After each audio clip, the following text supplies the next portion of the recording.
Born special. Why we're all narcissists now. You are amazing, special, one of a kind, awesome, adored. Believe in yourself. You've got this. The self-belief industry, along with the exclamation mark, is off the charts thriving. These days, everything is all about soundbite self-empowerment. You affirming slogans scream from posters on every wall, notepad, and card shop shelf, t-shirt fronts, Instagram grids, and out of every music speaker. Riffing further on the themes of last week, is it any wonder that there's been such a decline in mental health in a society that constantly encourages us to look inwards at ourselves, how everything makes us feel, and to examine what we're getting or not out of any particular situation? Stoking the cult of me is a lucrative business. The inside ourselves trends I discussed last week is one manifestation. Pop culture, another, with empowerment lyrics woven through so many top pop songs, including Katy Perry's Raw, David Guetta's Titanium, or Gaga's Born This Way. Indeed, Taylor Swift has created a one-woman billion-dollar industry about her inner monologue affirmations. But perhaps the best examples are the huge growth of life coaching and the success of the self-help book genre. Self-empowerment through self-empowering others, if you will. You can subtly stop giving a fuck, like Mark, embrace the power of Eckhart's now, think fast and slow, like Daniel, or adopt either Stephen's 7 highly successful or James's Atomic Habits. But no, I'm not disparaging coaches or a whole genre of writing. Indeed, as an entrepreneurial gold digger, maybe I'll join them. What's the point of everything, along with what's the point of me, are the questions a huge market is currently seeking answers to, perhaps in response to the rise of societal cynicism and nihilism. I have myself benefited from a wonderful coach, and many of these are fantastic books by talented writers distilling wisdom born of centuries of population-wide insight. But as we move from one concept to the next, perhaps feeling momentarily inspired and motivated, are we actually addressing what has created the underlying issues in our lives? To learn about me is the only place to look. Someone else, someone else, someone else. The more interesting question perhaps being, when does self-esteem tip over into narcissism?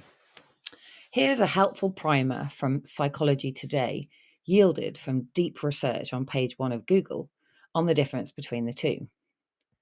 Whereas self-esteem refers to a person's subjective evaluation of their value and worth, narcissism refers to feelings of self-centeredness, self-importance, superiority, grandiosity, and entitlement.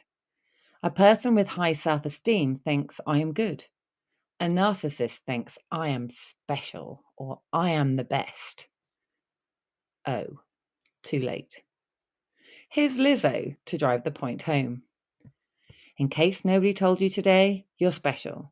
In case nobody made you believe, nobody, no, you're special. Well, I will always love you the same. You're special.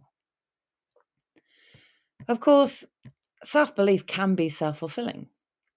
Supremely confident people are enviable and impressive. So where's the harm in infecting more people with that glow of self-belief? If we stop dwelling on our insecurities and believe ourselves capable, we can radiate confidence, which breeds confidence, freeing us to get shit done without the neuroses. But feelings are not facts.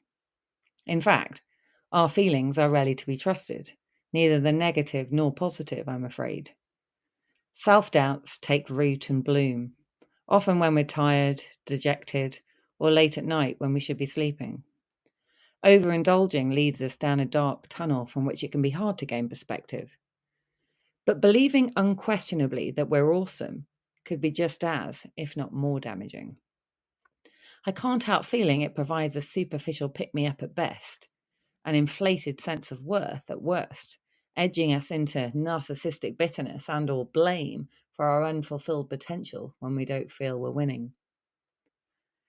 The reality is we are not all born special, uniquely talented, or perfect.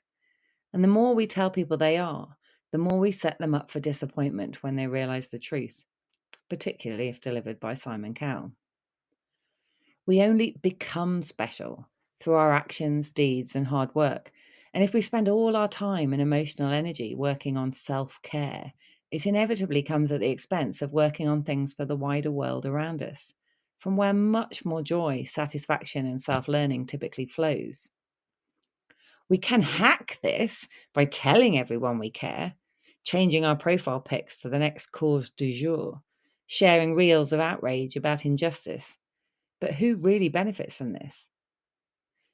Interestingly, I recently heard from a charity CEO over dinner that their donations had fallen off a cliff due to people's desire to feel like a good person being sated by public pronouncements now rather than donations. It's more visible and a great virtue signal to say, look at me, I'm a good person. Self-doubt and reflection is growth. Taking a step or two down the tunnel can be incredibly helpful, enabling us to self-analyse, improve, or adapt our strategies to different people or different conditions, or to invest in more learning and skills. Not everyone will or should have to fit around us and our unique personality or style. Slightly different yous are fine, and indeed to be encouraged to bring out the best in others. An extrovert shouldn't always talk over an introvert. Strong opinions shouldn't drown out weaker held, yet potentially better informed ones. And youth doesn't trump the life experience of age. Plus, the you're affirming might not be doing you any favours. For your health, if overweight. For your relationships, if unyielding in your strong opinions of others. Or for your career, if you can't take constructive criticism. A bit is fine, with course correction beneficial. Just not so much navel gazing that we get trapped in the mirror and tipped into self-obsession. So, herewith some proposed new poster slogans, which may in time become chapter headings for my upcoming self-help book, You're Not That Interesting and That's Fine. Number 1, most people don't care or give you that much thought at all. Number 2, your feelings are not more important than facts. 3, curiosity killed nothing but bad ideas. 4, life is not a battle between good people and bad. 5, dare to say what others are thinking. 6, boredom is a good thing. 7, social media rots your brain, read books. 8, hard work trumps deep introspection. 9, go for an unplugged walk, because why not? 10, the ultimate happiness of giving, not taking. And yes, you can buy many of these anti-slogans on t-shirts on Etsy. Search for the Antidoters Etsy store, which is, by the way, further evidence of tipsy-induced creativity I mentioned last week. That's it for this week. See you next week.